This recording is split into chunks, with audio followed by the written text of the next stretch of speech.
देव जी।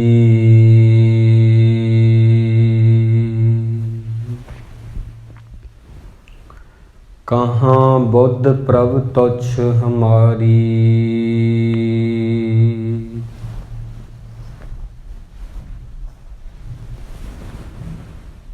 बरन सके महिमा जो तिहारी।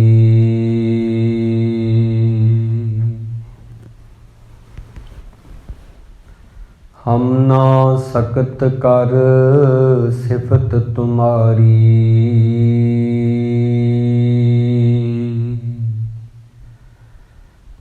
आप ले हो तुम कथा सुधारी। आप ले हो तुम कथा सुधारी।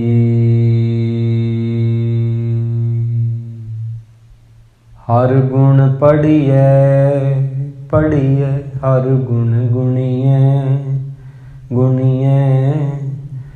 हर हर नाम कथा नित सुनिए।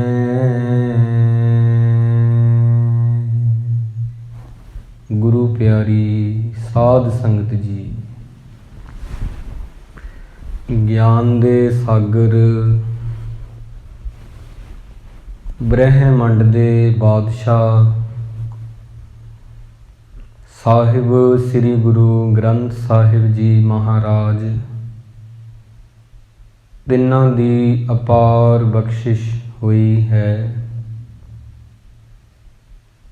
ਸਾਨੂੰ ਸਾਧ ਸੰਗਤ ਦੀ ਪ੍ਰਾਪਤੀ ਹੋਈ ਆ। ਸੋ ਆਓ ਆਪਾਂ ਇਸ ਦਾ ਲਾਹਾ ਖੱਟੀਏ। ਮਨ ਨੂੰ ਚਿੱਤ ਨੂੰ ਇਕਾਗਰ ਕਰਕੇ ਗੁਰਬਾਣੀ ਦੀ ਵਿਚਾਰ ਨੂੰ ਆਰੰਭ ਕਰੀਏ। ਉਸ ਤੋਂ ਪ੍ਰਥਮ ਸਿਮਰ ਫਤਿਹ ਪ੍ਰਵਾਨ ਕਰੋ ਜੀ। ਵਾਹਿਗੁਰੂ ਜੀ ਕਾ ਖਾਲਸਾ, ਵਾਹਿਗੁਰੂ ਜੀ ਕੀ ਫਤਿਹ। ਅੱਜ ਦਾ ਪਾਵਨ ਹੁਕਮਨਾਮਾ ਬਹੁਤ ਹੀ ਪਿਆਰੇ ਭਗਤ ਸਾਹਿਬਾਨ ਜੀ, ਭਗਤ ਰਵਿਦਾਸ ਜੀ, ਉਹਨਾਂ ਦੀ ਰਸਨਾ ਤੋਂ ਗਾਇਨ ਕੀਤਾ ਹੈ, ਜੋ ਕਿ 657 ਅੰਗ ਦੇ ਉੱਪਰ ਸਾਹਿਬ ਸ੍ਰੀ ਗੁਰੂ ਗ੍ਰੰਥ ਸਾਹਿਬ ਜੀ ਮਹਾਰਾਜ ਵਿੱਚ ਆਰੰਭ ਹੋ ਕੇ 658 ਅੰਗ ਤੇ ਸਮਾਪਤ ਹੋ ਜਾਂਦਾ ਹੈ। ਜਿੰਨੇ ਵੀ ਭਗਤ ਹੁੰਦੇ ਨੇ, ਇਹਨਾਂ ਦੇ ਸੁਭਾਅ ਤੇ ਰੱਬ ਦੇ ਸੁਭਾਅ ਦੇ ਵਿੱਚ ਕੋਈ ਵੀ ਫਰਕ ਨਹੀਂ ਹੁੰਦਾ। ਸਭ ਤੋਂ ਪਹਿਲੀ ਗੱਲ ਤਾਂ ਇਹ ਜਾਣ ਲੈਣੀ ਬੜੀ ਜ਼ਰੂਰੀ ਆ ਕਿ ਹਰ ਕਾ ਸੇਵਕ ਸੋ ਹਰ ਜੇਹਾ। ਹਰੀ ਦਾ ਸੇਵਕ ਜਿਹੜਾ ਹੁੰਦਾ ਹੈ ਉਹ ਹਰੀ ਦੇ ਜੈਸਾ ਹੀ ਹੁੰਦਾ ਹੈ। ਜਿੰਨੇ ਵੀ ਭਗਤ ਹੁੰਦੇ ਨੇ ਨਾ, ਉਹਨਾਂ ਦੇ ਵਿੱਚ ਤੇ ਪਰਮਾਤਮਾ ਦੇ ਸੁਭਾਅ ਦੇ ਵਿੱਚ ਕੋਈ ਵੀ ਅੰਤਰ ਨਹੀਂ ਹੁੰਦਾ। ਜਿੱਦਾਂ ਜਿੰਨੇ ਗੁਰਸਿੱਖ ਹੁੰਦੇ ਨੇ, ਉਹਨਾਂ ਦੇ ਸੁਭਾਅ ਤੇ ਗੁਰੂ ਦੇ ਸੁਭਾਅ ਵਿੱਚ ਕੋਈ ਫਰਕ ਨਹੀਂ ਹੁੰਦਾ। ਪਰ ਭਗਤ ਜੀ ਇੱਥੇ ਕਹਿ ਰਹੇ ਅੱਜ ਦੇ ਸ਼ਬਦਾਂ ਦੇ ਅੰਦਰ, ਜੋ ਕਿ ਸੋਰਠ ਰਾਗ ਦੇ ਵਿੱਚ ਉਹਨਾਂ ਉਚਾਰਿਆ ਹੈ, ਕਹਿੰਦੇ ਨੇ ਕਿ ਇਨਸਾਨ ਦੇ ਅੰਦਰ ਕਈ ਦਫਾ ਜ਼ਿੰਦਗੀ ਵਿੱਚ ਜਿਉਂਦਿਆਂ ਹੋਇਆਂ ਥੋੜ੍ਹੀ ਹਉਮੈ ਆ ਜਾਂਦੀ ਆ। ਉਹ ਆਪਣੇ ਆਪ ਨੂੰ ਉਹਦੀ ਹਸਤੀ ਤੋਂ ਕੁਝ ਵੱਖਰਾ ਮੰਨ ਬਹਿੰਦਾ ਹੈ, ਅਲੱਗ ਮੰਨ ਲੈਂਦਾ। ਇਹ ਹਉਮੈ ਹੀ ਉਹਨੂੰ ਉਹਦੇ ਨਾਲ ਮਿਲਣ ਨਹੀਂ ਦਿੰਦੀ, ਵਾਹਿਗੁਰੂ ਦੇ ਨਾਲ।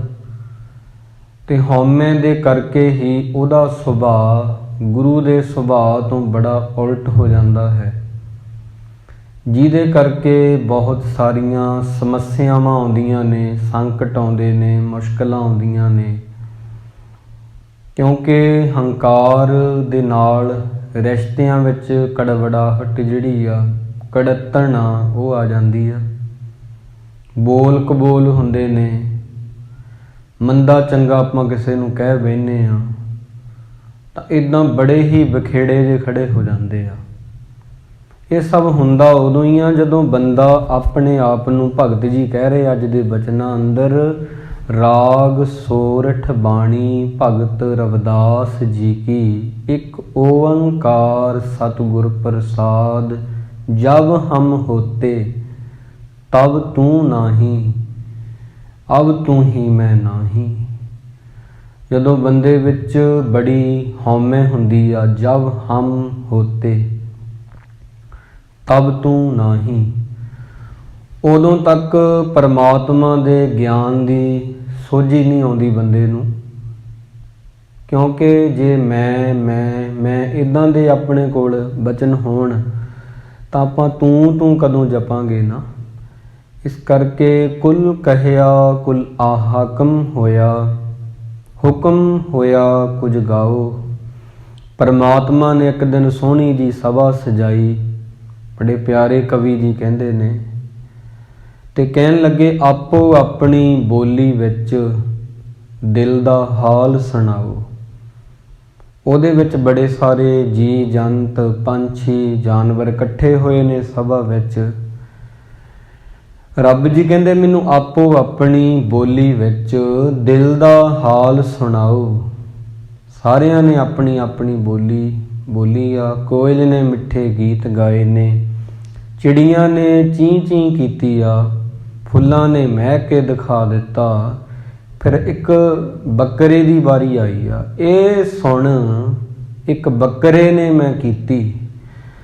ਪਰਮਾਤਮਾ ਦੀ ਸਭਾ ਦੇ ਵਿੱਚ ਬੱਕਰੇ ਨੂੰ ਜਦੋਂ ਬੋਲਣ ਲਈ ਆਖਿਆ ਤੇ ਉਹਨੇ ਮੈਂ ਜ਼ਿਆਦਾ ਆਖਿਆ, ਉਹਦਾ ਸੁਭਾਅ ਹੀ ਇਦਾਂ ਦਾ ਹੈ। ਤਾਂ ਫਿਰ ਉਹ ਕਹਿਣ ਲੱਗੇ ਜਿਹੜੇ ਅਹਿਲਕਾਰ ਸੀ ਪਰਮਾਤਮਾ ਦੇ, ਕਹਿੰਦੇ ਬੜਾ ਮੈਂ ਕਰਦਾ, ਇਹ ਸੁਣ ਇੱਕ ਬੱਕਰੇ ਨੇ ਮੈਂ ਕੀਤੀ। ਕਹਿੰਦੇ ਹੁਣ ਇਉਂ ਕਰੋ, ਇਹ ਮੈਂ ਤੇ ਛੁਰੀ ਟਿਕਾਓ। ਸਭ ਤੋਂ ਪਹਿਲਾਂ ਇਹਦਾ ਗਲਾ ਵੱਢੋ ਜੋ ਬੜਾ ਮੈਂ ਕਰਦਾ ਰੱਬ ਦੀ ਸਭਾ 'ਚ ਆ ਕੇ ਵੀ। ਕੁਲ ਕਹਿਆ ਕੁਲ ਹਾਕਮ ਹੋਇਆ, ਹੁਕਮ ਹੋਇਆ ਕੁਝ ਗਾਓ। ਆਪੋ ਆਪਣੀ ਬੋਲੀ ਵਿੱਚ ਦਿਲ ਦਾ ਹਾਲ ਸੁਣਾਓ। ਪਰ ਇਹ ਸੁਣ ਇੱਕ ਨਿਕੜੀ ਜਿੰਦ ਮੈਂ ਨਾ ਬੋਲੀ। ਇੱਕ ਛੋਟਾ ਜਿਹਾ ਪੰਛੀ ਸੀ ਉੱਥੇ, ਜਦੋਂ ਮੈਂ ਦਾ ਤੱਕ ਗਲਾ ਕਟੇਂਦਾ ਤਾਂ ਇੱਕ ਨਿਕੜੀ ਜਿੰਦ ਮੈਂ ਨਾ ਬੋਲੀ। ਉਹ ਇੱਕ ਨਿੱਕਾ ਜਿਹਾ ਪੰਛੀ ਸੀ, ਉਹ ਕਹਿਣ ਲੱਗਾ ਮੈਂ ਕੁਝ ਵੀ ਨਹੀਂ ਹਾਂ, ਮੈਂ ਕੁਝ ਨਹੀਂ ਹਾਂ, ਮੈਂ ਕੁਝ ਨਹੀਂ ਹਾਂ। ਪਰਮਾਤਮਾ ਨੇ ਉਹਨੂੰ ਗੋਦੀ ਵਿੱਚ ਚੁੱਕ ਲਿਆ। ਇਹ ਤਾਂ ਇੱਕ ਕਹਾਣੀ ਆ। ਬੱਕਰੀ ਨੂੰ ਦੂਰ ਕਰ ਦਿੱਤਾ ਆਪਣੇ ਨਾਲੋਂ, ਤੇ ਉਹ ਛੋਟਾ ਜਿਹਾ ਪੰਛੀ ਨਿੱਕੜੀ ਜਿੰਦ ਸੀ, ਉਹਨੂੰ ਫਿਰ ਬੜੇ ਪਿਆਰ ਨਾਲ ਆਪਣੀ ਗੋਦੀ 'ਚ ਚੁੱਕ ਕੇ ਲਾਡ ਲੜਾਏ ਨੇ। ਤੇਰੇ ਭਰੋਸੇ ਪਿਆਰੇ ਮੈਂ ਲਾਡ ਲੜਾਇਆ। ਕਿਉਂਕਿ ਉਹਨੇ ਆਪਣੇ ਆਪ ਨੂੰ ਜ਼ੀਰੋ ਕਿਹਾ, ਬੱਕਰੇ ਨੇ ਆਪਣੇ ਆਪ ਨੂੰ ਮੈਂ ਕਿਹਾ। ਤਾਂ ਇੱਥੇ ਭਗਤ ਜੀ ਵੀ ਉਹੀ ਕਹਿ ਰਹੇ ਨੇ। ਉਹ ਤਾਂ ਦੇਖੋ ਇੱਕ ਜਾਨਵਰ ਆ, ਉਹ ਤਾਂ ਸਮਝਾਉਣ ਲਈ ਮਹਾਂਪੁਰਸ਼ ਇੱਦਾਂ ਉਦਾਹਰਨਾਂ ਦੇ ਦਿੰਦੇ ਨੇ, ਉਹਨੂੰ ਨਹੀਂ ਇੱਦਾਂ ਪਤਾ ਹੈ। ਗੱਲ ਤਾਂ ਇਨਸਾਨ ਦੀ ਆ। ਜਬ ਹਮ ਹੋਤੇ ਤਬ ਤੂੰ ਨਾਹੀਂ, ਜਦੋਂ ਤੱਕ ਵਾਹਿਗੁਰੂ ਮੇਰੇ ਵਿੱਚ ਮੈਂ ਆ, ਉਦੋਂ ਤੱਕ ਤਾਂ ਤੂੰ ਹੋ ਹੀ ਨਹੀਂ ਸਕਦਾ ਮੇਰੇ ਅੰਦਰ ਪ੍ਰਗਟ। ਭਾਵ ਤੇਰਾ ਗਿਆਨ ਮੈਨੂੰ ਹੋ ਹੀ ਨਹੀਂ ਸਕਦਾ। ਜਦੋਂ ਤੂੰ ਹੋ ਜਾਵੇਂ, ਤੇਰੀ ਯਾਦ ਅੰਦਰ ਚੱਲੇ, ਉਦੋਂ ਮੈਂ ਨਹੀਂ ਹੋ ਸਕਦੀ। ਅਬ ਤੂੰ ਹੀ ਮੈਂ ਨਹੀਂ। ਤਾਂ ਜਿੱਥੇ ਮੈਂ ਆ ਉੱਥੇ ਤੂੰ ਨਹੀਂ ਹੋਵੇਗਾ, ਜਿੱਥੇ ਤੂੰ ਆ ਉੱਥੇ ਮੈਂ ਨਹੀਂ ਹੋਵੇਗੀ, ਹਉਮੈ ਨਹੀਂ ਹੋਵੇਗੀ। ਪਰਮਾਤਮਾ ਦਾ ਦੁਆਰ ਇਹੋ ਜਿਹਾ ਹੈ, ਇਹ ਜਦੋਂ ਤੁਸੀਂ ਬਹੁਤਾ ਮੈਂ ਕਰੋਗੇ ਇਹ ਕਦੇ ਨਹੀਂ ਖੁੱਲ੍ਹੇਗਾ। ਜਿੰਨੀ ਵਾਰ ਭਗਤਾਂ ਨੇ ਇਹਨੂੰ ਖੋਲ੍ਹਿਆ ਹੈ, ਇਹਨੂੰ ਖੋਲ੍ਹਣ ਦਾ ਇੱਕ ਢੰਗ ਹੀ ਆ, ਤੇ ਪਿਆਰ ਦੇ ਰਾਹੀਂ ਇਹ ਖੁੱਲ੍ਹਿਆ। ਇੱਕ ਉਸਤਾਦ ਸੀ ਕਮਰੇ ਦੇ ਵਿੱਚ ਬੰਦ, ਦਰਵਾਜ਼ਾ ਅੰਦਰੋਂ ਕੁੰਡੀ ਲੱਗੀ ਹੋਈ ਹੈ, ਉਹਦਾ ਚੇਲਾ ਚੱਲ ਕੇ ਆਉਂਦਾ ਹੈ, ਸਿੱਖਣ ਵਾਲਾ ਮੁਰੀਦ। ਤੇ ਕੁੰਡਾ ਖੜਕਾ ਕੇ ਕਹਿੰਦਾ ਜੀ ਕੁੰਡਾ ਖੋਲੋ। ਅੰਦਰੋਂ ਉਸਤਾਦ ਜੀ ਪੁੱਛਦੇ ਨੇ ਕੌਣ ਆ? ਉਹ ਕਹਿੰਦਾ ਮੈਂ ਹਾਂ। ਤੇ ਉਸਤਾਦ ਜੀ ਜਿਹੜੇ ਨੇ ਫਿਰ ਉਹ ਕੁੰਡਾ ਨਹੀਂ ਖੋਲਦੇ। ਸੂਫੀਆਂ ਦੀ ਕਹਾਣੀ ਹੈ, ਬੜੀ ਸੋਹਣੀ ਮਹਾਂਪੁਰਸ਼ਾਂ ਨੇ ਲਿਖੀ ਆ। ਮੌਲਾਨਾ ਰੂਮੀ ਜੀ ਉਹਨਾਂ ਦਾ ਨਾਮ। ਕਹਿੰਦੇ ਫਿਰ ਉਹ ਫਿਰ ਖੜਕਾਉਂਦਾ ਹੈ। ਉਹ ਫਿਰ ਪੁੱਛਦੇ ਨੇ ਕੌਣ ਆ? ਉਹ ਕਹਿੰਦੇ ਮੈਂ ਆ। ਉਹ ਫਿਰ ਨਹੀਂ ਖੋਲਦੇ। ਤੀਜੀ ਵਾਰੀ ਫਿਰ ਖੜਕਾਉਂਦਾ, ਪੁੱਛਦੇ ਨੇ ਕੌਣ ਆ? ਉਹ ਕਹਿੰਦੇ ਤੂੰ ਹੀ ਹੈ। ਫਿਰ ਦਰਵਾਜ਼ਾ ਖੁੱਲ੍ਹ ਜਾਂਦਾ ਹੈ। ਇਹ ਜਿਹੜੀ ਇਹ ਕਹਾਣੀ ਆ, ਤਾਂ ਇੱਥੇ ਭਗਤ ਜੀ ਕਹਿੰਦੇ ਜਬ ਹਮ ਹੋਤੇ ਤਬ ਤੂੰ ਨਾਹੀਂ, ਅਬ ਤੂੰ ਹੀ ਮੈਂ ਨਾਹੀਂ। ਦਰਵਾਜ਼ਾ ਉਦੋਂ ਖੁੱਲ੍ਹਿਆ ਉਸਤਾਦ ਦਾ ਮੁਰੀਦ ਲਈ, ਤੇ ਜਦੋਂ ਉਹਨੇ ਆਖਿਆ ਵੀ ਤੂੰ ਹੀ ਆ, ਬਾਹਰ ਖੜੇ ਨੇ ਵੀ ਮੈਂ ਤਾਂ ਕੁਝ ਨਹੀਂ ਹਾਂ। ਹਮੇਸ਼ਾ ਜਿੰਨੇ ਭਗਤ ਤੁਸੀਂ ਇਹਨਾਂ ਦੇ ਇਤਿਹਾਸ ਪੜ੍ਹ ਲਓ, ਇਹਨਾਂ ਦੀਆਂ ਕਥਾਵਾਂ ਪੜ੍ਹ ਲਓ, ਇਹਨਾਂ ਦੀਆਂ ਸਾਖੀਆਂ ਪੜ੍ਹ ਲਓ ਪਿਆਰਿਓ, ਮੈਂ ਤਾਂ ਇਹਨਾਂ ਦੇ ਨੇੜੇ ਤੇੜੇ ਵੀ ਲਾਗੇ ਤਾਗੇ ਵੀ ਨਹੀਂ ਹੈਗੀ। ਕਬੀਰ ਮੇਰਾ ਮੁਝ ਮੈਂ ਕਿਛ ਨਹੀਂ। ਕਬੀਰ ਸਾਹਿਬ ਜੀ ਕਹਿੰਦੇ ਮੇਰਾ ਮੇਰੇ ਵਿੱਚ ਕੁਝ ਵੀ ਨਹੀਂ ਆ। ਜੋ ਕਿਛ ਹੈ ਸੋ ਤੇਰਾ। ਦਿਲ ਧੜਕ ਰਿਹਾ ਇਹ ਵੀ ਤੇਰਾ ਹੀ ਆ। ਅੱਖਾਂ ਦੇਖ ਰਹੀਆਂ ਤੇਰੀਆਂ ਹੀ ਨੇ, ਤੂੰ ਹੀ ਇਹ ਬਣਾਈਆਂ ਨੇ ਨਾ, ਤੇਰੀਆਂ ਹੀ ਆ। ਨੱਕ ਪਰਵੱਟੇ ਕੇਸ ਬਦਨ 9 ਮਹੀਨਿਆਂ 'ਚ ਬਣਾਉਣ ਵਾਲਾ ਤੂੰ ਹੀ ਆ। ਇਹ ਸਭ ਤੇਰਾ ਹੀ ਆ। ਜੋ ਕਿਛ ਹੈ ਸੋ ਤੇਰਾ। ਤੇਰਾ ਤੁਝ ਕੋ ਸੌਂਪਤੇ ਕਿਆ ਲਾਗੈ ਮੇਰਾ। ਬੰਦੇ ਦੀ ਇੱਕ ਅਗਿਆਨਤਾ ਹੀ ਆ। ਸੋਨਾ ਪਿਆ ਹੋਵੇ, ਸੋਨੇ ਤੋਂ ਬਣੇ ਗਹਿਣੇ ਹੋਣ, ਸਮੁੰਦਰ ਹੋਵੇ ਲਹਿਰਾਂ ਹੋਣ, ਬੰਦਾ ਕਹਿੰਦਾ ਸਮੁੰਦਰ ਹੋਰ ਚੀਜ਼ ਆ, ਲਹਿਰਾਂ ਹੋਰ ਚੀਜ਼ ਆ। ਭਗਤ ਜੀ ਐਵੇਂ ਸਮਝਾ ਰਹੇ ਆ।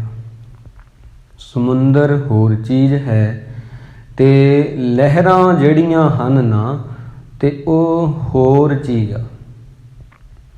ਇੱਦਾਂ ਕਿਵੇਂ ਹੋ ਜਾਏਗਾ? ਭਾਵ ਕਿ ਸਮੁੰਦਰ ਹੀ ਤਾਂ ਲਹਿਰਾਂ ਨੇ, ਲਹਿਰਾਂ ਹੀ ਤਾਂ ਸਮੁੰਦਰ ਨੇ, ਗਹਿਣੇ ਹੀ ਤਾਂ ਸੋਨਾ ਨੇ, ਸੋਨਾ ਹੀ ਤਾਂ ਗਹਿਣਾ ਹੈ। ਬਹੁਤ ਵਧੀਆ ਤਰੀਕੇ ਨਾਲ ਭਗਤ ਜੀ ਨੇ ਉਦਾਹਰਨਾਂ ਦੇ ਦਿੱਤੀਆਂ ਨੇ। ਮਾਧਵੇ ਮਾਧਵੇ ਰੱਬ ਜੀ, ਭਾਵ ਕਿ ਕਿਆ ਕਹੀਏ ਭਰਮ ਐਸਾ। ਕੀ ਕਹੀਏ, ਇੰਨੇ ਭਰਮਾਂ ਵਿੱਚ ਅਸੀਂ ਹਾਂ। ਜੈਸਾ ਮਾਨੀਏ ਹੋਏ ਨਾ ਤੈਸਾ। ਜਿਹੜਾ ਕੁਝ ਮੰਨੀ ਫਿਰਦੇ ਹਾਂ ਉਹ ਹੈ ਨਹੀਂ, ਜੋ ਹੈ ਉਹਨੂੰ ਮੰਨਦੇ ਨਹੀਂ ਹੈ, ਉਹਨੂੰ ਮੰਨ ਨਹੀਂ ਪਾ ਰਹੇ ਹਾਂ।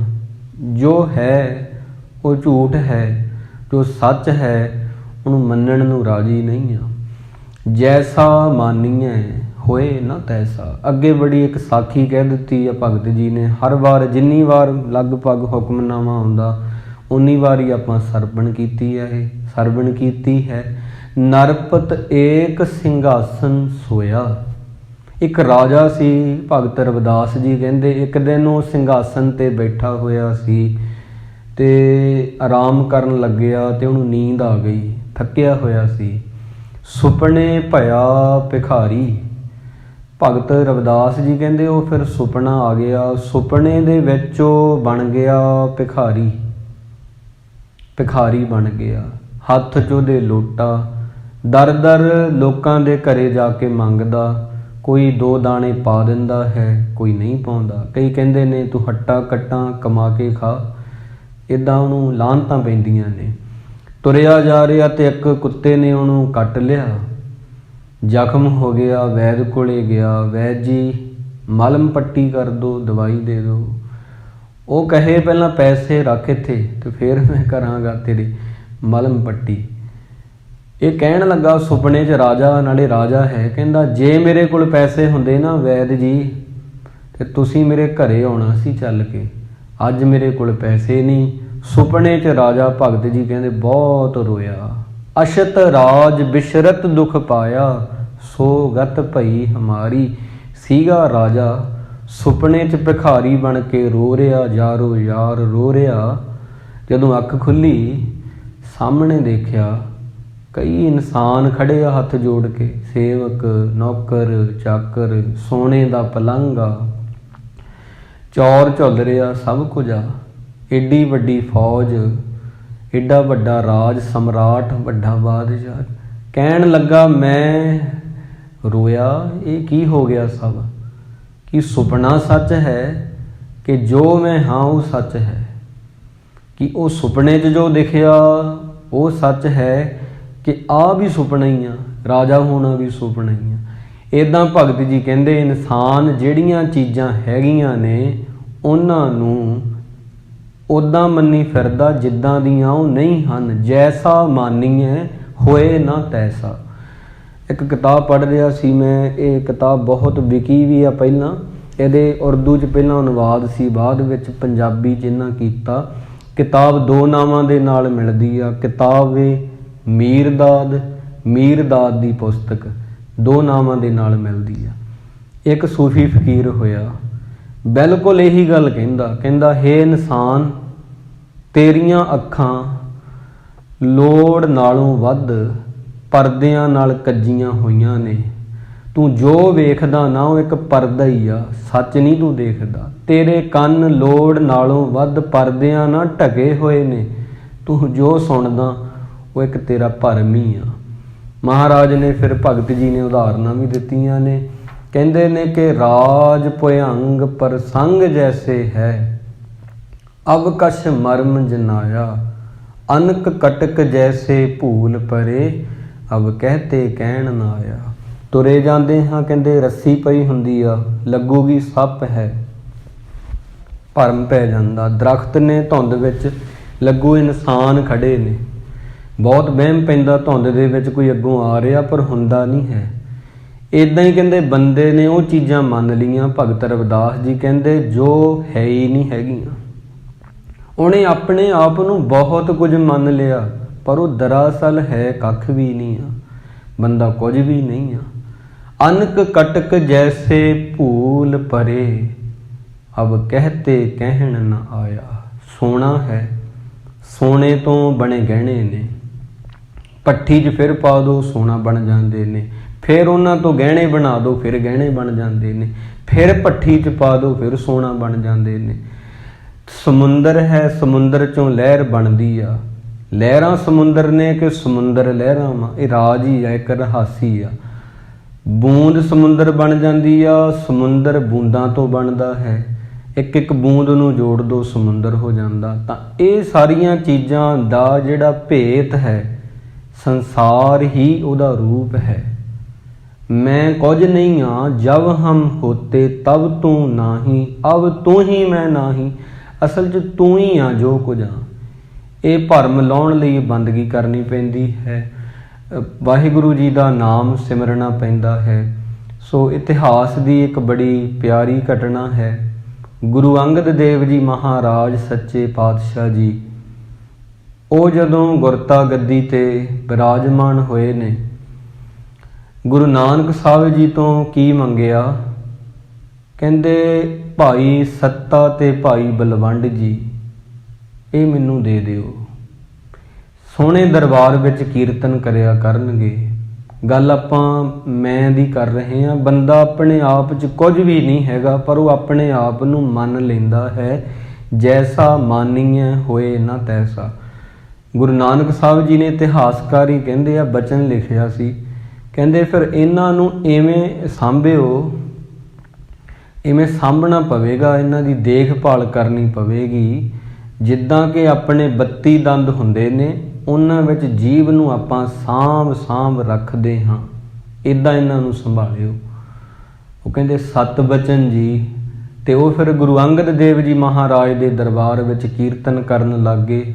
ਜਦੋਂ ਗੁਰੂ ਨਾਨਕ ਸਾਹਿਬ ਜੀ ਸਰੀਰ ਕਰਕੇ ਚਲੇ ਗਏ, ਕੀਰਤਨ ਕਰਦੇ ਗਏ ਤਾਂ ਫਿਰ ਉਹੀ ਗੱਲ ਹੋ ਗਈ ਕਿ ਬੰਦਿਆਂ ਨੇ ਜਿਹੜੇ ਕੀਰਤਨ ਦੇ ਨਾਲ ਨਿਮਰਤਾ ਚਾਉਣਾ ਹੁੰਦਾ, ਕਈ ਵਾਰੀ ਐਵੇਂ ਹੋ ਜਾਂਦਾ ਕਿ ਮੇਰੇ ਵਰਗਾ ਕੋਈ ਰਾਗ ਨਹੀਂ ਪੜ੍ਹ ਸਕਦਾ ਤੇ ਮੇਰੇ ਵਰਗਾ ਕੋਈ ਇੱਦਾਂ ਬਾਣੀ ਦਾ ਗਿਆਤਾ ਨਹੀਂ, ਵਿਦਵਾਨ ਨਹੀਂ, ਤਾਂ ਉਹਦੀ ਉਹ ਚੀਜ਼ ਬੜੀ ਮਾੜੀ ਆ। ਉਹਨੂੰ ਫਰੀਦ ਜੀ ਇੱਦਾਂ ਕਹਿੰਦੇ ਨੇ, ਤੱਤੀ ਤੋਏ ਨਾ ਪਲਵੈ ਜੇ ਜਲ ਟੁੱਬੀ ਦੇ। ਕਹਿੰਦੇ ਜਿਹੜੇ ਬਾਣੀ ਨਹੀਂ ਪੜ੍ਹਦੇ ਉਹਨਾਂ ਦਾ ਤਾਂ ਚਲੋ ਫਿਰ ਵੀ ਠੀਕ ਆ, ਸਰ ਜੂਗਾ। ਜਿਨ੍ਹਾਂ ਨੂੰ ਬਾਣੀ ਪੜ੍ਹ ਕੇ ਹੰਕਾਰ ਹੋ ਗਿਆ ਉਹਨਾਂ ਦਾ ਕੀ ਕਰੀਏ? ਜਿਹੜੀ ਖੇਤੀ ਪਾਣੀ ਤੋਂ ਬਿਨਾਂ ਮੁਰਝਾਈ ਆ, ਉਹਨੂੰ ਤਾਂ ਪਾਣੀ ਪਾ ਦਾਂਗੇ। ਜਿਹੜੀ ਮਰੀ ਹੋਈ ਪਾਣੀ ਨਾਲ ਭਾਵ ਓਵਰਫਲੋ ਹੋ ਗਿਆ, ਉਹਦੇ ਉੱਪਰ ਦੀ ਪਾਣੀ ਲੰਘ ਗਿਆ, ਹੜ੍ਹ ਆ ਗਿਆ, ਤੇ ਉਹਦਾ ਕੀ ਇਲਾਜ ਹੋਊਗਾ। ਕੀਰਤਨ ਨੇ ਇਹਨਾਂ ਨੂੰ ਬਣਾਉਣਾ ਸੀ ਨਿਮਰਤਾ ਵਾਲਾ, ਤੇ ਬਣ ਗਏ ਹੰਕਾਰੀ। ਬਾਬਾ ਬੁੱਢਾ ਜੀ ਇੱਕ ਦਿਨ ਤੁਰੇ ਆ ਰਹੇ ਨੇ ਰਸਤੇ ਵਿੱਚ, ਤੇ ਭਾਈ ਸਾਹਿਬ ਭਾਈ ਬਲਵੰਡ ਜੀ ਰਬਾਬੀ ਜੀ ਜਾ ਰਹੇ ਨੇ। ਬਾਬਾ ਜੀ ਕਹਿਣ ਲੱਗੇ, ਰਬਾਬੀ ਜੀ ਕਿਰਪਾ ਕਰੋ, ਮੇਰਾ ਸ਼ਬਦ ਸੁਣਨ ਨੂੰ ਦਿਲ ਕਰਦਾ ਹੈ। ਗੁਰਸਿੱਖ ਆਸ਼ਿਕ ਸ਼ਬਦ ਦੇ, ਗੁਰਸਿੱਖ ਸ਼ਬਦ ਦੇ ਆਸ਼ਿਕ ਹੁੰਦੇ ਨੇ। ਕਹਿਣ ਲੱਗੇ ਕਿਰਪਾ ਕਰਕੇ ਸ਼ਬਦ ਹੀ ਸੁਣਾ ਦਿਓ ਜੀ। ਭਾਈ ਬਲਵੰਡ ਜੀ ਨੂੰ ਇੱਦਾਂ ਕਿਹਾ।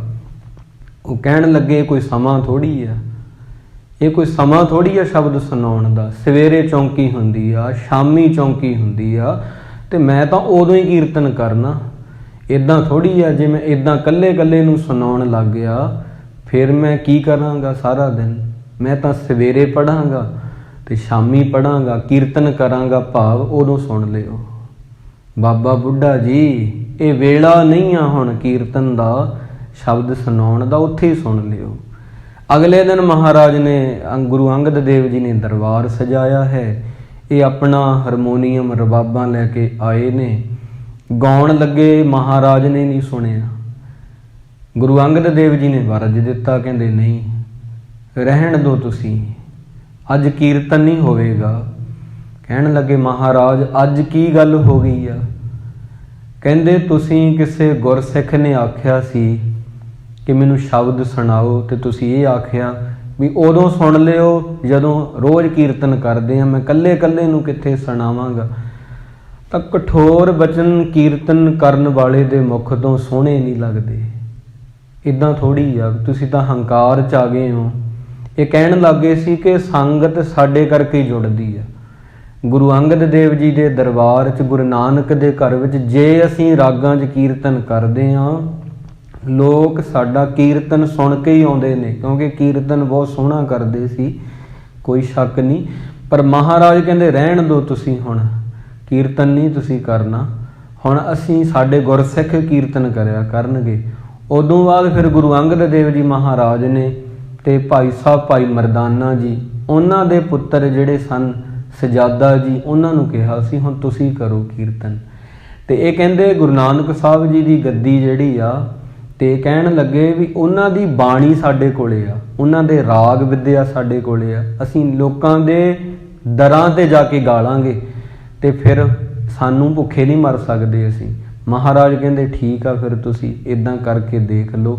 5 ਦਿਨ ਇਹਨਾਂ ਨੇ ਲੋਕਾਂ ਦੇ ਘਰਾਂ ਅੱਗੇ ਗਾਉਣਾ ਸ਼ੁਰੂ ਕੀਤਾ, ਪਰ ਕਿਸੇ ਨੇ ਇਹਨਾਂ ਨੂੰ ਮੂੰਹ ਨਹੀਂ ਸੀ ਲਾਇਆ। ਕਹਿੰਦੇ ਸੀ ਬਾਬੇ ਦੀ ਬਾਣੀ ਸਾਨੂੰ ਕੰਠ ਆ, ਰਾਗ ਸਾਨੂੰ ਆਉਂਦੇ ਨੇ, ਤੇ ਅਸੀਂ ਤਾਂ ਗਾ ਲੈਣੇ ਆ ਤੇ ਲੋਕ ਵਾਹ ਵਾਹ ਕਰਨਗੇ। 5 ਦਿਨ ਉੱਦਾਂ ਹੀ ਤੁਰੇ ਫਿਰਦੇ ਗਏ। ਫਿਰ ਬਾਬਾ ਬੁੱਢਾ ਜੀ ਕਹਿਣ ਲੱਗੇ ਮਹਾਰਾਜ ਫਿਰ ਵੀ ਇਹ ਕੀਰਤਨੀਏ ਆ ਗੁਰੂ ਘਰ ਦੇ, ਕਿਰਪਾ ਕਰੋ ਗੁਰੂ ਅੰਗਦ ਸਾਹਿਬ ਜੀ, ਬਖਸ਼ ਲਓ ਇਹਨਾਂ ਨੂੰ। ਮਹਾਰਾਜ ਕਹਿੰਦੇ ਕੀਰਤਨੀਏ ਜਿਹੜੇ ਹੁੰਦੇ ਨੇ, ਕੋਈ ਵੀ ਧਾਰਮਿਕ ਕਰਮ ਕਰਨ ਵਾਲਾ ਬੰਦਾ ਹੈ ਨਾ, ਉਹਦੀ ਇੱਕ ਗਲਤੀ ਨਹੀਂ ਆ, ਕਰੋੜਾਂ ਗਲਤੀ ਵਰਗੀ ਹੁੰਦੀ ਆ। ਜਿਹਦੇ ਤੋਂ ਆਪਾਂ ਸੇਧ ਲੈਣੀ ਆ, ਜਿਹਦੇ ਤੋਂ ਲੋਕਾਂ ਨੇ ਸਿੱਖਣਾ, ਉਹਦੀ ਇੱਕ ਗਲਤੀ ਨਹੀਂ, ਉਹਦੀ ਕਰੋੜਾਂ ਵਰਗੀ ਗਲਤੀ ਹੁੰਦੀ ਆ। ਇਸ ਕਰਕੇ ਕਹਿੰਦੇ ਇਹਨਾਂ ਨੇ ਹੰਕਾਰ ਕੀਤਾ ਹੈ। ਮਹਾਰਾਜ ਕਹਿਣ ਲੱਗੇ ਫਿਰ ਇਹ ਸੇਵਾ ਕਰਨ, ਕੁਝ ਉਚਾਰਨ, ਗੁਰੂ ਦੀ ਸਿਫਤ ਵਿੱਚ ਬਖਸ਼ੇ ਜਾਣਗੇ। ਉਦੋਂ ਫਿਰ ਉਹਨਾਂ ਨੇ ਵਾਰ ਉਚਾਰੀ, ਕਹਿੰਦੇ ਸੀ, ਤੇ ਉਹ ਵਾਰ ਵਿੱਚ ਉਹਨ ਬਖਸ਼ਾਏ ਗਏ। ਉਹ ਗੁਰੂ ਗ੍ਰੰਥ ਸਾਹਿਬ ਵਿੱਚ ਦਰਜ ਹੈ।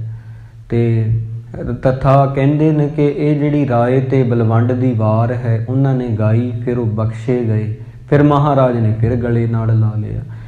ਤਾਂ ਮੇਰੇ ਕਹਿਣ ਦਾ ਭਾਵ ਜੋ ਹੁਕਮਨਾਮਾ ਹੈ ਅੱਜ ਦਾ, ਜਬ ਹਮ ਹੋਤੇ ਤਬ ਤੂੰ ਨਾਹੀਂ, ਅਬ ਤੂੰ ਹੀ ਮੈਂ ਨਾਹੀਂ, ਅਨਲ ਅਗਮ ਜੈਸੇ ਲਹਿਰ ਮਯੋ ਦਦ, ਜਲ ਕੇਵਲ ਜਲ ਮਾਹੀ। ਕਈ ਵਾਰੀ ਇੱਦਾਂ ਹੁੰਦਾ, ਉਹਨਾਂ ਬੰਦਿਆਂ ਦਾ ਤਾਂ ਸਰ ਜੇਗਾ ਜਿਹੜੇ ਹਜੇ ਬਾਣੀ ਪੜ੍ਹਦੇ ਹੀ ਨਹੀਂ, ਭਾਵ ਉਹਨਾਂ ਨੂੰ ਮਹਾਰਾਜ ਕਹਿਣਗੇ ਚਲੋ ਅਗਿਆਨੀ ਆ।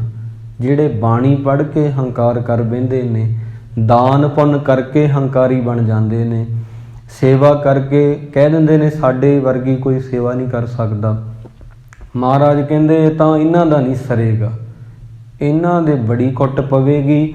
ਦਰ ਦਰ ਬਾਜੈ ਜਾਏ ਕਹਿ, ਕਿਉਂ ਡਿਠੋ ਘੜੀਆਲ, ਇਹੋ ਨਿਰਦੋਸ਼ਾਂ ਮਾਰੀਐ, ਹਮ ਦੋਸ਼ਾਂ ਦਾ ਕਿਆ ਹਾਲ। ਘੜੀਏ ਘੜੀਏ ਮਾਰੀਐ, ਪਹਰੀ ਲਹਿ ਸਜਾਏ। ਇੱਦਾਂ ਕਰਕੇ ਇਹਨਾਂ ਦੀ ਜ਼ਿੰਦਗੀ ਬਣ ਜੇਗੀ।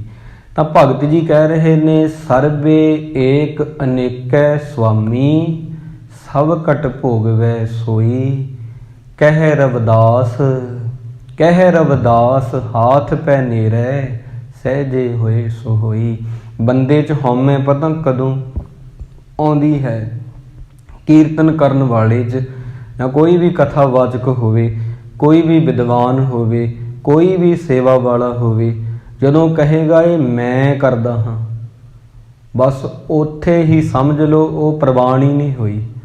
ਜਿੱਥੇ ਆਪਾਂ ਕਹਿਤਾ ਅੱਜ ਮੈਂ ਪੜ੍ਹ ਦਿੱਤੀ ਇੰਨੀ ਬਾਣੀ, ਸਮਝ ਲਓ ਉਹ ਪੜ੍ਹੀ ਨਹੀਂ, ਉਹ ਬਸ ਖੂਹ ਖਾਤੇ ਪੈ ਗਈ। ਮਾਫ਼ ਕਰਨਾ ਇਹ ਸ਼ਬਦਾਂ ਲਈ, ਪਰ ਮਹਾਰਾਜ ਕਹਿੰਦੇ ਨੇ ਵੀ ਉਹ ਪਹੁੰਚੀ ਨਹੀਂ ਰੱਬ ਤੱਕ।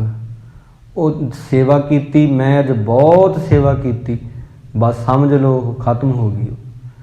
ਜਿੱਥੇ ਮੈਂ ਆ ਗਈ ਉੱਥੇ ਦਰਵਾਜ਼ਾ ਬੰਦ ਹੈ, ਜਿੱਥੇ ਤੂੰ ਆ ਗਈ ਉੱਥੇ ਦਰਵਾਜ਼ਾ ਖੁੱਲ੍ਹਾ ਹੈ। ਜਬ ਹਮ ਹੋਤੇ ਤਬ ਤੂੰ ਨਾਹੀਂ, ਅਬ ਤੂੰ ਹੀ ਮੈਂ ਨਾਹੀਂ। ਸਰਬੇ ਏਕ, ਸਾਰਿਆਂ ਦੇ ਵਿੱਚ ਉਹ ਇੱਕ, ਅਨੇਕ ਕਰਕੇ ਵਸਿਆ ਹੋਇਆ ਹੈ।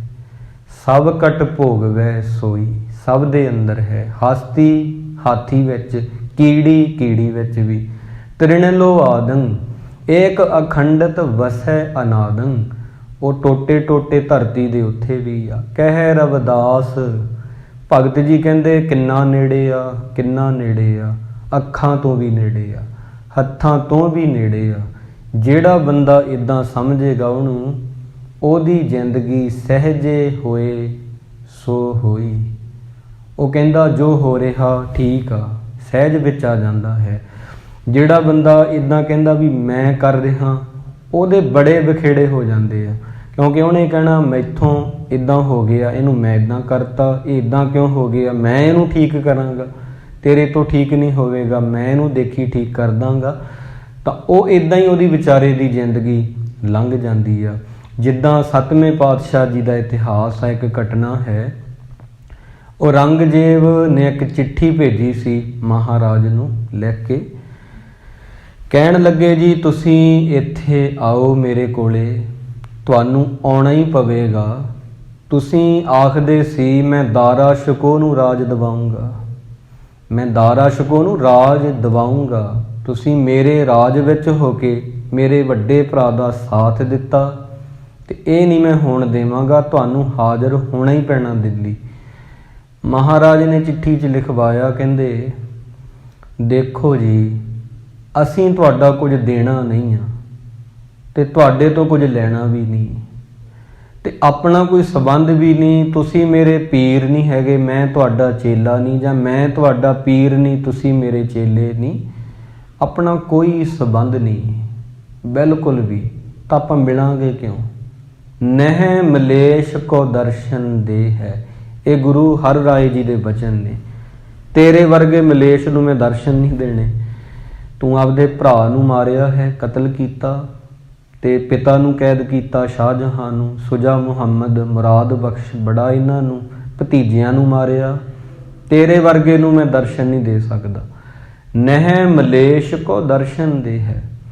ਗੁਰੂ ਸਾਹਿਬ ਜੀ ਕਹਿਣ ਲੱਗੇ ਜਿਹੜੀ ਤੂੰ ਗੱਲ ਕਰਦਾ ਹੈ ਕਿ ਕਿਹੜੀ ਬਾਦਸ਼ਾਹੀ ਮਿਲ ਗਈ ਦਾਰਾ ਸ਼ਿਕੋਹ ਨੂੰ, ਉਹਨੂੰ ਤਾਂ ਮੈਂ ਕਤਲ ਕਰ ਦਿੱਤਾ। ਰਾਤ ਨੂੰ ਸੌਣ ਤੋਂ ਪਹਿਲਾਂ ਦਾਰਾ ਸ਼ਿਕੋਹ ਨੂੰ ਯਾਦ ਕਰਕੇ ਪੈ ਜਾਵੀਂ, ਤੈਨੂੰ ਪਤਾ ਲੱਗ ਜਾਏਗਾ ਕਿ ਉਹਨੂੰ ਕਿਹੜੀ ਬਾਦਸ਼ਾਹੀ ਉਹਨੂੰ ਮਿਲੀ ਹੋਈ ਆ। ਔਰੰਗਜ਼ੇਬ, ਜਿਵੇਂ ਆਪਾਂ ਕਹੀਏ ਚਿੱਠੀ ਇਹਨੇ ਪੜ੍ਹੀ ਮਹਾਰਾਜ ਦੀ, ਜਿਹੜੀ ਚੀਜ਼ ਅਸੀਂ ਕਹੀਏ ਇਹਨਾਂ ਵੀ ਨਾ ਯਾਦ ਆਵੇ, ਉਹ ਮੱਲੋ ਮੱਲੀ ਆਉਂਦੀ ਆ। ਉਹ ਚਿੱਠੀ ਇਹਨੂੰ ਸੌਣ ਤੋਂ ਪਹਿਲਾਂ ਸ਼ਬਦ ਯਾਦ ਆ ਗਏ ਕਿ ਜੇ ਤੂੰ ਚਾਹੁੰਦਾ ਦਾਰਾ ਸ਼ਿਕੋਹ ਨੂੰ ਦੇਖਣਾ, ਮੈਂ ਕਤਲ ਕਰਵਾਤਾ, ਉਹਦਾ ਕੀ ਬਣਿਆ ਬਾਅਦ ਵਿੱਚ, ਉਹਨੂੰ ਕਿਹੜੀ ਬਾਦਸ਼ਾਹੀ ਮਿਲੀ ਆ, ਤਾਂ ਸੁਪਨੇ 'ਚ ਤੈਨੂੰ ਦਿਖ ਜਾਵੇਗਾ। ਸੁਪਨਾ ਔਰੰਗਜ਼ੇਬ ਨੂੰ ਵੀ ਆਇਆ। ਭਗਤ ਜੀ ਇੱਥੇ ਕਹਿੰਦੇ ਜਿਵੇਂ ਰਾਜੇ ਨੂੰ ਸੁਪਨਾ ਆਇਆ ਸੀ, ਉਹ ਭਿਖਾਰੀ ਬਣ ਗਿਆ ਸੀ। ਅਸ਼ਤ ਰਾਜ ਬਿਸ਼ਰਤ ਦੁਖ ਪਾਇਆ, ਸੋਗਤ ਪਈ ਹਮਾਰੀ। इदां औरंगजेब नूं भी सुपना आया। फिर सुपने 'च की वेखदा है, दारा छको सोहणे जे तख्त ते बैठा, चौर साहब दी उहदे उपर सेवा हो रही आ, हज़ारां ही नौकर हत्थ जोड़ के खड़े ने, गल दे विच फुल्लां दी माला है, बहुत लश्कर आ उहदे कोले, ते उहदे दरबार विच कीर्तन हो रहा, राग गाए जा रहे आ। ये देख रहा कि सुपने विच औरंगजेब कि ये तां वाकई बादशाह बनिया फिरदा, कि वो धर्म दा दीन दा बादशाह बनाया सी महाराज ने उहनूं, सचखंड विच आपदे कोल रखिया सी। ते इहने अपने आप नूं देखिया सुपने 'च, जिद्दां आपां लेटे आ नींद आ गई, सुपने 'च आपदे आप नूं ही देखी जाने आ। इहने आपदे आप नूं की देखिया, मैले जे फटे हुए कपड़े पाए ने, सिर दे उपर इहदे गंदगी दा टोकरा औरंगजेब दे चुक्किया होया है, ते उपरों मींह पै रिहा है। ਉਹ ਟੋਕਰੇ ਦੇ ਵਿੱਚ ਜਿੱਦਾਂ ਸੁਰਾਖ ਹੁੰਦੇ ਨੇ ਤੇ ਉਹ ਪਿਘਲ ਪਿਘਲ ਕੇ ਗੰਦਗੀ ਨਾ ਤੇ ਪਾਣੀ ਨਾਲ ਇਹਦੇ ਸਿਰ 'ਚ ਪੈ ਰਹੀ ਆ, ਇਹਦੇ ਮੁੱਖ ਤੇ ਮੂੰਹ ਤੇ ਪੈ ਰਹੀ ਆ, ਇਹਦੀਆਂ ਅੱਖਾਂ 'ਚ ਪੈ ਰਹੀ ਆ। ਇਹ ਤੁਰਿਆ ਜਾ ਰਿਹਾ ਤੇ ਦੋ ਜਾਣੇ ਇਹਨੂੰ ਸੋਟੀਆਂ ਮਾਰ ਰਹੇ ਨੇ ਤੇ ਇਹ ਬਚਿਆ ਉਹਨਾਂ ਤੋਂ, ਮਤਲਬ ਕਿ ਦੌੜ ਰਿਹਾ ਕਿ ਭੱਜਾਂ ਮੈਂ, ਸੋਟੀਆਂ ਪੈ ਰਹੀਆਂ ਨੇ, ਤਿਲਕਿਆ ਤੇ ਤਿਲਕ ਕੇ ਡਿੱਗ ਪਿਆ ਸੁਪਨੇ 'ਚ ਤੇ ਔਰੰਗਜ਼ੇਬ ਦੀ ਅੱਖ ਖੁੱਲ੍ਹ ਗਈ। ਕਵੀ ਜੀ ਲਿਖਦੇ ਨੇ ਇੱਦਾਂ, ਸੰਤੋਖ ਸਿੰਘ ਜੀ, ਤੇ ਕਹਿੰਦਾ ਇਹ ਹੈ ਕੀ ਆ, ਭਾਵ ਮਹਾਰਾਜ ਨੇ ਉਹ ਚੀਜ਼ਾਂ ਸਾਰੀਆਂ ਜੋ ਹੈਗਾ ਸੀ ਇਹ, ਕਿਉਂਕਿ ਇਹਨੇ ਗੰਦਗੀ ਦਾ ਟੋਕਰਾ ਹੀ ਸਿਰ ਤੇ ਚੁੱਕਿਆ ਸੀ ਨਾ, ਤੇ ਇੱਦਾਂ ਹੀ ਇਹਨੇ ਜੋ ਕੀਤਾ, ਕਿਸੇ ਦੇ ਧਰਮ ਨੂੰ ਜਬਰੀ ਬਦਲਣਾ, ਕਿਸੇ ਦੇ ਤਿਲਕਾਂ ਨੂੰ ਲਾਉਣਾ, ਜੰਜੂਆਂ ਨੂੰ ਉਤਾਰਨਾ, ਲਾਲਚ ਦੇ ਕੇ ਧਰਮ ਬਦਲਨੇ, ਇਹ ਇੱਕ ਗੰਦਗੀ ਦਾ ਟੋਕਰਾ ਚੁੱਕਣ ਵਾਂਗ ਹੀ ਹੁੰਦਾ। ਮਹਾਰਾਜ ਨੇ ਉੱਦਾਂ ਸੁਪਨੇ 'ਚ ਦਿਖਾ ਦਿੱਤਾ। ਤੇ ਫਿਰ ਵੀ ਇਹਨੇ ਕਿਹਾ, ਕਹਿੰਦਾ ਗੁਰੂ ਨੇ ਕੋਈ ਜਾਦੂ ਕੀਤਾ, ਗੁਰੂ ਨੇ ਕੋਈ ਜਾਦੂ ਟੂਣਾ ਕਰਤਾ, ਇੱਦਾਂ ਨਹੀਂ ਹੋ ਸਕਦਾ। ਫਿਰ ਇਹ ਕਹਿੰਦਾ ਕਿ ਫੌਜ ਚੜਾਓ ਗੁਰੂ ਤੇ, ਪਹਿਲਾ ਹਾਕਮ ਭੇਜਿਆ, ਬਹੁਤ ਫੌਜ ਦਿੱਤੀ, ਗੁਰੂ ਹਰ ਰਾਏ ਜੀ ਨੂੰ ਫੜ ਕੇ ਲਿਆ। ਉਹ ਰਸਤੇ ਵਿੱਚ ਆਇਆ ਸੀ ਜਿਹੜਾ ਹਾਕਮ, ਉਹ ਰਾਤ ਨੂੰ ਜਦੋਂ ਖਾਣਾ ਖਾਣ ਲੱਗਾ ਉਹਨੇ ਕੱਚਾ ਮਾਸ ਹੀ ਖਾ ਲਿਆ, ਪੂਰਾ ਪਕਾਇਆ ਨਹੀਂ। ਉਹ ਬਿਮਾਰ ਹੋ ਗਿਆ, ਕਿਉਂਕਿ ਕੱਚਾ ਮਾਸ ਪਚਦਾ ਨਹੀਂ ਹੈਗਾ ਮਨੁੱਖ ਦੇ, ਮਨੁੱਖ ਬਣਿਆ ਹੀ ਨਹੀਂ ਇਹਨਾਂ ਚੀਜ਼ਾਂ ਲਈ। ਤਾਂ ਜਿਹੜੇ ਬਣੇ ਨੇ ਉਹਨਾਂ ਦੇ ਦੰਦਾਂ ਦੀ ਸ਼ੇਪ ਮਹਾਰਾਜ ਨੇ ਉੱਦਾਂ ਦੀ ਬਣਾਈ ਆ, ਜਿਹੜੇ ਉਹ ਖੁੰਖਾਰੂ ਜਾਨਵਰ ਨੇ, ਉਹ ਖਾ ਲਿਆ ਤੇ ਰਸਤੇ 'ਚ ਇਹਦੀ ਮੌਤ ਹੋ ਗਈ। ਫਿਰ ਇੱਕ ਹੋਰ ਹਾਕਮ ਭੇਜਿਆ ਕਿ 7ਵੇਂ ਪਾਤਸ਼ਾਹ ਜੀ ਨੂੰ ਫੜ ਕੇ ਲਿਆਓ, ਫੌਜ ਵੀ ਦਿੱਤੀ, ਤੋਪਾਂ ਵੀ ਦਿੱਤੀਆਂ। ਉਦੋਂ ਉਹਨੂੰ ਇਹੋ ਜਿਹੀ ਬਿਮਾਰੀ ਲੱਗ ਗਈ, ਉਹ ਤੋਂ ਘੋੜੇ 'ਤੇ ਬੈਠਿਆ ਹੀ ਨਹੀਂ ਸੀ ਜਾਂਦਾ। ਫਿਰ ਇਹਨੇ ਫਿਰ ਭੇਜਿਆ, ਜਿੰਨੀ ਵਾਰੀ ਮਹਾਰਾਜ ਨੂੰ ਫੜਨ ਲਈ ਭੇਜਿਆ ਇਹਨੇ, ਉਤਨੀ ਵਾਰ ਸਫਲ ਨਹੀਂ ਹੋਇਆ ਔਰੰਗਜ਼ੇਬ। ਉਹਦਾ ਕਾਰਨ ਇੱਕ ਇਹ ਸੀ, 7ਵੇਂ ਪਾਤਸ਼ਾਹ ਜੀ ਜਦੋਂ ਗੱਦੀ 'ਤੇ ਬੈਠੇ ਤੇ 6ਵੇਂ ਪਾਤਸ਼ਾਹ ਜੀ ਨੇ ਆਖਿਆ ਸੀ ਆਪਣੇ ਪੋਤੇ ਨੂੰ ਕਿ ਤੁਸੀਂ ਤਿਆਰ ਹੋ ਕੇ ਰਹੋ, ਸ਼ਸਤਰ ਰੱਖਿਓ, ਘੋੜ ਸਵਾਰ ਵੀ ਰੱਖਿਓ ਤੇ ਸ਼ਿਕਾਰ ਖੇਡਿਓ, ਪਰ ਮਾਰਿਓ ਨਾ ਕਿਸੇ ਨੂੰ। ਕਹਿੰਦੇ ਸੀ ਇਹ ਕਿਵੇਂ ਹੋ ਜਾਏਗਾ ਵੀ ਸ਼ਿਕਾਰ ਵੀ ਖੇਡਣਾ ਤੇ ਮਾਰਨਾ ਨਹੀਂ ਕਿਸੇ ਨੂੰ। ਕਹਿੰਦੇ ਸੀ ਕਿਸੇ ਜਾਨਵਰ ਦੇ ਤੀਰ ਨਹੀਂ ਮਾਰਨਾ, ਉਹਨਾਂ ਨੂੰ ਊਂ ਫੜ ਲੈਣਾ ਹੈ। ਬਹੁਤ ਵੱਡੀ ਜਗ੍ਹਾ ਮਹਾਰਾਜ ਨੇ ਵਲੀ ਹੋਈ ਸੀ, ਉਹਦੇ ਵਿੱਚ ਲਿਆ ਕੇ ਉਹਨਾਂ ਨੂੰ ਛੱਡ ਦਿੰਦੇ ਸੀ, ਜ਼ਖਮੀਆਂ ਨੂੰ ਠੀਕ ਕਰਕੇ ਫਿਰ ਛੱਡ ਦਿੰਦੇ ਸੀ। ਇੱਦਾਂ ਮਹਾਰਾਜ ਕਰਦੇ ਰਹੇ। 7ਵੇਂ ਪਾਤਸ਼ਾਹ ਜੀ ਨੇ ਕਿਸੇ ਵੀ ਜਾਨਵਰ ਦੇ ਤੀਰ ਨਹੀਂ ਮਾਰਿਆ, ਊਂ ਫੜੇ ਨੇ, ਵੈਸੇ ਲਿਆ ਕੇ ਬਾਗਬਾਨੀ 'ਚ ਰੱਖੇ ਨੇ, ਪਿਆਰ ਕਰਕੇ ਫਿਰ ਛੱਡ ਦੇਣੇ, ਹੋਰ ਫੜ ਲੈਣੇ। ਤੇ ਆਖਿਆ ਸੀ ਤੁਹਾਨੂੰ ਜੰਗ ਕਰਨ ਦੀ ਲੋੜ ਵੀ ਨਹੀਂ ਪੈਣੀ। 7ਵੇਂ ਪਾਤਸ਼ਾਹ ਜੀ ਪੁੱਛਦੇ ਨੇ ਆਪਣੇ ਦਾਦਾ ਜੀ ਨੂੰ, ਗੁਰੂ ਹਰਗੋਬਿੰਦ ਜੀ ਨੂੰ, ਕਹਿੰਦੇ ਜੇ ਕੋਈ ਚੜ੍ਹ ਕੇ ਆ ਗਿਆ ਜੀ ਫਿਰ ਤਾਂ ਜੰਗ ਕਰਨੀ ਪਊਗੀ। ਕਹਿੰਦੇ ਨਹੀਂ, ਚੜ੍ਹ ਕੇ ਬਹੁਤ ਆਉਣਗੇ, ਰਸਤੇ 'ਚ ਹੀ ਰਹਿ ਜਾਇਆ ਕਰਨਗੇ। ਇੱਕ ਸਾਧ ਬਚਨ ਅਟਲਾਦਾ, 6ਵੇਂ ਗੁਰੂ ਜੀ ਦਾ ਬਚਨ ਸੀ, ਬਹੁਤ ਆਉਣਗੇ ਚੜ੍ਹ ਕੇ, ਪਹੁੰਚ ਨਹੀਂ ਸਕਣਗੇ। ਪਰ ਔਰੰਗਜ਼ੇਬ ਭੇਜਦਾ ਰਿਹਾ ਤੇ ਸੂਰਜ ਪ੍ਰਕਾਸ਼ ਗ੍ਰੰਥ ਵਿੱਚ ਲਿਖਿਆ ਕਈ, ਇੱਕ ਨਹੀਂ ਕਈ ਭੇਜੇ ਨੇ, ਪਰ ਕੋਈ ਕਿਵੇਂ ਮਰ ਜਾਂਦਾ ਸੀ, ਕੋਈ ਪਹੁੰਚ ਹੀ ਨਹੀਂ ਸੀ ਪਾਉਂਦਾ, ਉੱਦਾਂ ਦੀ ਵਿਧੀ ਹੋ ਜਾਂਦੀ ਸੀ। ਤਾਂ ਇੱਦਾਂ ਮਹਾਰਾਜ ਦੇ ਬਚਨ ਪੂਰੇ ਹੁੰਦੇ ਨੇ ਗੁਰਸਿੱਖੋ। ਸਾਨੂੰ ਐਸੇ ਗੁਰੂ ਦੇ ਨਾਲ ਜੁੜਨਾ ਚਾਹੀਦਾ ਹੈ। ਐਸੇ ਭਗਤ ਪਿਆਰਿਆਂ ਦੀ ਇਹ ਬਾਣੀ ਜਿਹੜੀ ਆਪਾਂ ਗਾ ਰਹੇ ਹਾਂ ਨਾ ਹੁਣ, ਜਬ ਹਮ ਹੋਤੇ ਤਬ ਤੂੰ ਨਾਹੀਂ, ਅਬ ਤੂੰ ਹੀ ਮੈਂ ਨਾਹੀਂ, ਇਹਦੇ ਵਿੱਚ ਇਹ ਭਾਵਨਾ ਹੋਣੀ ਚਾਹੀਦੀ ਹੈ। ਕਦੇ ਭਗਤ ਰਵਿਦਾਸ ਜੀ ਜੁੱਤੀਆਂ ਗੰਢਦੇ ਇਹੀ ਗਾਉਂਦੇ ਸੀ, ਜਬ ਹਮ ਹੋਤੇ ਤਬ ਤੂੰ ਨਾਹੀਂ, ਅਬ ਤੂੰ ਹੀ ਮੈਂ ਨਾਹੀਂ। ਮਸਕੀਨ ਜੀ ਇੱਕ ਸ਼ਬਦ ਕਹਿੰਦੇ ਹੁੰਦੇ ਸੀ ਬੜਾ ਪਿਆਰਾ, ਕਹਿੰਦੇ ਸੀ ਚੌਂਕ ਦੇ ਵਿੱਚ ਅੱਜ ਜੁੱਤੀਆਂ ਗੰਢਣ ਵਾਲੇ ਬਹੁਤ ਮਿਲ ਜਾਣਗੇ, ਭਗਤ ਰਵਿਦਾਸ ਜੀ ਵਰਗਾ ਨਹੀਂ ਮਿਲਣਾ। ਤੁਹਾਨੂੰ ਕੱਪੜੇ ਬੁਣਨ ਵਾਲੇ ਕਾਰਖਾਨਿਆਂ 'ਚ ਜਾਓ, ਬਹੁਤ ਮਿਲ ਜਾਣਗੇ, ਫੈਕਟਰੀਆਂ ਕਿੰਨੀਆਂ ਨੇ, ਕਬੀਰ ਜਿਹਾ ਨਹੀਂ ਕੋਈ ਮਿਲਣਾ। ਕੱਪੜੇ ਛਿੰਬਣ ਵਾਲੇ ਬਹੁਤ ਮਿਲ ਜਾਣਗੇ, ਭਗਤ ਨਾਮਦੇਵ ਜੀ ਵਰਗਾ ਨਹੀਂ ਕੋਈ ਮਿਲਣਾ। ਗਾਵਾਂ ਚਰਾਉਣ ਵਾਲੇ, ਮੱਝੀਆਂ ਚਰਾਉਣ ਵਾਲੇ ਬੜੇ ਨੇ, ਭਗਤ ਧੰਨਾ ਜੀ ਵਰਗਾ ਨਹੀਂ ਕੋਈ ਮਿਲਣਾ। ਇੱਦਾਂ ਕਰਕੇ ਨਾ ਇਹ ਉਹ ਬਾਣੀ ਆ ਜਿਹਨੂੰ ਕਦੇ ਭਗਤ ਗਾਉਂਦੇ ਰਹੇ ਨੇ। ਆਪਾਂ ਇਹਨੂੰ ਇੱਦਾਂ ਇਹ ਭਾਵਨਾ ਰੱਖ ਕੇ ਪੜ੍ਹਨਾ ਵੀ ਆਹ ਸ਼ਬਦ ਭਗਤ ਜੀ ਦਾ ਹੈ, ਇਹ ਭਗਤਾਂ ਨੇ ਗਾਇਆ ਹੈ, ਸਾਡੇ ਗਾਉਣ ਤੋਂ ਪਹਿਲਾਂ ਗਾਉਂਦੇ ਰਹੇ, ਕਿੱਡੀ ਵੱਡੀ ਗੱਲ ਹੈ। ਇਹ ਗਾ ਕੇ ਉਹ ਮੁਕਤ ਹੋ ਗਏ, ਅਸੀਂ ਹੋ ਸਕਦੇ ਹਾਂ, ਸੰਭਾਵਨਾ ਹੈ। ਜਬ ਹਮ ਹੋਤੇ ਤਬ ਤੂੰ ਨਾਹੀਂ, ਅਬ ਤੂੰ ਹੀ ਮੈਂ ਨਾਹੀਂ। ਅਨਲ ਅਗਮ ਜੈਸੇ ਲਹਿਰ ਮਯੋ ਦਦ, ਜਲ ਕੇਵਲ ਜਲ ਮਾਹੀ। ਸਮੁੰਦਰ ਹੈ, ਸਮੁੰਦਰ ਵਿੱਚੋਂ ਹੀ ਲਹਿਰਾਂ ਨੇ, ਰੱਬ ਹੈ, ਰੱਬ ਤੋਂ ਹੀ ਸੰਸਾਰ ਹੈ। ਲਹਿਰ ਮਿਟ ਗਈ, ਸਮੁੰਦਰ 'ਚ ਮਿਲ ਗਈ। ਪਰਮਾਤਮਾ ਨਹੀਂ ਮਿਟਦਾ, ਸਮੁੰਦਰ ਨਹੀਂ ਮਿਟਦਾ। ਲਹਿਰਾਂ ਮਿਟਦੀਆਂ ਨੇ, ਬਣਦੀਆਂ ਵੀ ਬਹੁਤ ਨੇ, ਮਿਟਦੀਆਂ ਵੀ ਬਹੁਤ ਨੇ। ਇੱਕ ਸਕਿੰਟ 'ਚ ਪਾਣੀ ਵਿੱਚ ਦੇਖਿਓ ਕਦੇ ਖੜ ਕੇ, ਕਰੋੜਾਂ ਹੀ ਬਣਨਗੀਆਂ, ਕਰੋੜਾਂ ਹੀ ਮਿਟ ਜਾਣਗੀਆਂ। ਇੱਕ ਸਕਿੰਟ 'ਚ ਦੁਨੀਆ 'ਚ ਕਰੋੜਾਂ ਹੀ ਬੱਚੇ ਜਨਮ ਲੈ ਰਹੇ ਆ, ਕਰੋੜਾਂ ਹੀ ਸਪੁਰਦੇ ਖਾਕ ਹੋ ਰਹੇ ਨੇ ਜਾਂ ਸ਼ਮਸ਼ਾਨ ਘਾਟ ਜਾ ਕੇ ਜਲਾਏ ਜਾ ਰਹੇ ਨੇ। ਇਹ ਸਭ ਉਹ ਕਰਤੇ ਪੁਰਖ ਦੀ ਹੀ ਜੋ ਹੈ, ਇਹ ਖੇਡ ਹੈ। ਮਾਲਕ ਜੀ ਸਾਡੇ 'ਤੇ ਕਿਰਪਾ ਕਰਨ, ਸਾਨੂੰ ਆਪਣਾ ਪਿਆਰ ਬਖਸ਼ਣ। ਅਸੀਂ ਵੀ ਕਹੀਏ ਭਗਤ ਰਵਿਦਾਸ ਜੀ ਵਾਂਗ ਕਿ ਜਿਵੇਂ ਜੁੱਤੀਆਂ ਮੈਂ ਗੰਢਦਾ ਹਾਂ, ਅਤੇ ਮਹਾਰਾਜ ਤੁਸੀਂ ਮੇਰਾ ਮਨ ਗੰਢ ਦਿਓ ਆਪਣੀ ਬਾਣੀ ਦੇ ਨਾਲ। ਅੱਜ ਦੇ ਦੀਵਾਨ ਵਿੱਚ ਇਤਨਾ ਹੀ। ਗੁਰੂ ਮਹਾਰਾਜ ਦੀ ਸ਼ਾਨ ਬਹੁਤ ਉੱਚੀ ਅਤੇ ਸੁੱਚੀ ਹੈ। ਭਗਤ ਜੀ ਦੀ ਸ਼ਾਨ ਵਿੱਚ ਬੋਲਦੇ ਹਾਂ, ਬਹੁਤ ਬਹੁਤ ਭੁੱਲਾਂ ਹੋ ਗਈਆਂ ਹਨ ਜੀ। ਗੁਰੂ ਮਹਾਰਾਜ ਸਾਨੂੰ ਬਖਸ਼ ਲੈਣ। ਆਓ ਆਪਾਂ ਹੁਣ ਰਲ ਕੇ ਵਾਹਿਗੁਰੂ ਜੀ ਦਾ ਸਿਮਰਨ ਕਰੀਏ ਅਤੇ ਆਪਣੇ ਮਨ ਨੂੰ ਉਹ ਪਿਆਰੇ ਦੇ ਨਾਲ ਗੰਢਣ ਦਾ ਇੱਕ ਨਿਮਾਣਾ ਜਿਹਾ ਯਤਨ ਕਰੀਏ।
ਸੱਜਣ ਅਸੀਸੜੀਆਂ, ਜਿਉ ਹੋਵੇ ਸਾਹਿਬ ਸਿਉ ਮੇਲ। ਵਾਹਿਗੁਰੂ ਜੀ ਕਾ ਖਾਲਸਾ, ਵਾਹਿਗੁਰੂ ਜੀ ਕੀ ਫਤਿਹ। ਤੂੰ ਠਾਕੁਰ ਤੁਮ